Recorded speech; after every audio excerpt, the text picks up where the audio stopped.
మనం కొన్ని యాక్టివిటీస్ చేద్దాం, వాటి ఎన్నుకున్న ప్రిన్సిపల్ ఏందో చూద్దాం.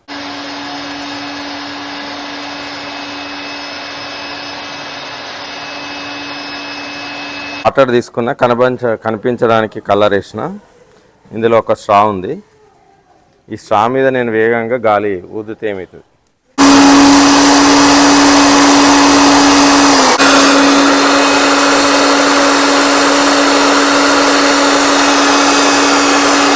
వేగంగా గాలి ఊదితే అది స్ప్రింకిల్ అయ్యి వాటర్ బయటకు వస్తుంది.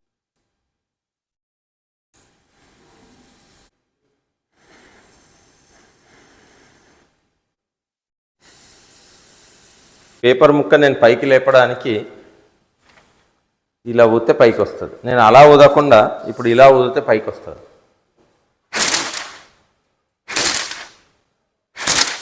సో ఈ సూత్రం ఆధారంగానే గోడకు వేలాడదీసిన క్యాలెండర్ ఫ్యాన్ గాలికి ఇలా పైకి ఎగురుతుంది. 2 పేపర్ ముక్కల్ని తీసుకున్నాను. ఈ రెండింటి మధ్య గాలిని వదులుతా. ఇవి దగ్గర దగ్గర వస్తున్నాయి, నిజానికి దూరం దూరం వెళ్ళాలి. దగ్గరికి వస్తుంది.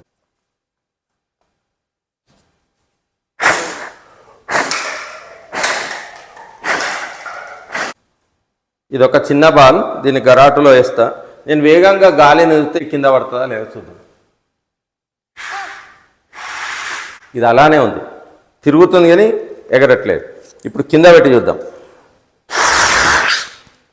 పడట్లేదు. ఇవన్నింట్లో ఉండే ప్రిన్సిపల్ ఏంటంటే Bernoulli's theorem. So Bernoulli theorem ఏం చెప్తుందంటే P plus ½ ρ v² plus ρgh is equal to constant. Incompressible non viscous liquid, అది గాలి కావచ్చు, ద్రవం కావచ్చు, దానికి ఇది లా ఆఫ్ కన్జర్వేషన్ ఆఫ్ ఎనర్జీని సూచిస్తుంది.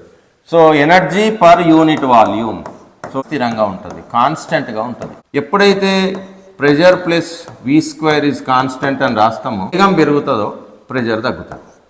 ఇది ప్రిన్సిపల్. ఇదే సూత్రం ఆధారంగా విమానాలు ఎగురుతాయి. వాళ్ళలో మ్యాగ్నస్ ఎఫెక్ట్ పనిచేస్తుంది. ఈ రెండింటి మధ్య గాలి వేగంగా కదిలితే మధ్యలో ప్రెజర్ తగ్గుతుంది కాబట్టి ఈ రెండు దగ్గరికి వస్తాయి. కాబట్టి వేగంగా వెళ్ళే ట్రైన్ పక్కకు ఒక వ్యక్తి నిలబడితే ట్రైన్ తనతో పాటు గాలిని తీసుకెళ్తుంది. కాబట్టి ఈ వ్యక్తి ఇటువైపు ట్రైన్ వైపు అట్రాక్ట్ అయ్యి చనిపోయే అవకాశం ఉంది. సెంట్ స్ప్రేయర్లు కూడా ఇదే సూత్రం. మనం ఇంతకుముందు ఒక గ్లాస్లో వాటర్ తీసుకొని ఇందులో ఒక స్ట్రా వేసి వేగంగా గాలిని వీస్తే ఇక్కడలో నుంచి స్ప్రింకిల్గా వాటర్ బయటకు వచ్చింది. అట్లానే మీరు వాటర్ జెట్తోని, అంటే ఒక సన్నని గొట్టం ద్వారా వాటర్ని వేగంగా పైకి పంపుతూ ఇక్కడ ఒక చిన్న బంతిని పెడితే ఆ బంతి పైనే ఎగురుతుంటుంది.